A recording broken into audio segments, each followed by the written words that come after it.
দেখেন পুরো গলা খালি, দেখছেন? দেখবেন বাচ্চার রাতে ঘুমাইতে পারতো না, কেন? তার গলার ভিতরে কোনো জায়গা ছিল না, বড় বড় ছিল।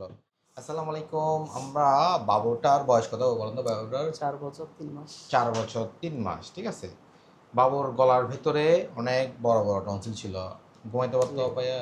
ঘুমাইতে পারতো না, হা সারা করে ঘুমাইতো। সারা রাত জেগে থাকতো না? হ্যাঁ, ঘুম হ্যাঁ, থেকে উঠে যাইতো, কান্নাকাটি করতো না? কান্নাকাটি করতো। ওকে, তারপর হচ্ছে অলেজ সর্দি কাশি লেগে থাকতো না? হ্যাঁ, সর্দি কাশি লেগে থাকতো। অলেজ মাঝে মাঝে জ্বর জ্বর লাগতো না মাঝে মাঝে? জ্বর উঠতো। তারপরে একটু ক্লান্ত ক্লান্ত লাগতো না? হ্যাঁ, খাওয়া দাওয়া খুব করতে পারতো না, ঠিক আছে। দেখবেন বাচ্চার রাতে ঘুমাইতে পারতো না, কেন? তার গলার ভিতরে কোনো জায়গা ছিল না, বড় বড় ছিল। আমরা দেখো, বাবু তুমি কেমন আছো? ভালো আছো?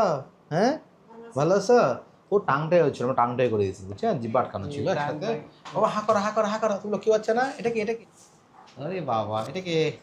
দেখি দেখি দেখি, ওই টিভি দিয়ে দেখাও, টিভিতে দেখো। একবার একবার একবার দেখেন পুরো গলা খালি, দেখছেন? আরেকবার বাবু, আরেকবার আরেকবার আরেকবার,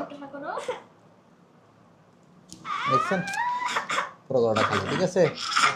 ওকে, হ্যাঁ, খুশি হয়েছেন? জি, আলহামদুলিল্লাহ অনেক খুশি হয়েছি। যাক, মাশাআল্লাহ। এটা হ্যান্ডশেক করো। থ্যাংক ইউ, ভাই, আপনারা খুশি হয়েছেন তো? থ্যাংক ইউ, হ্যাঁ।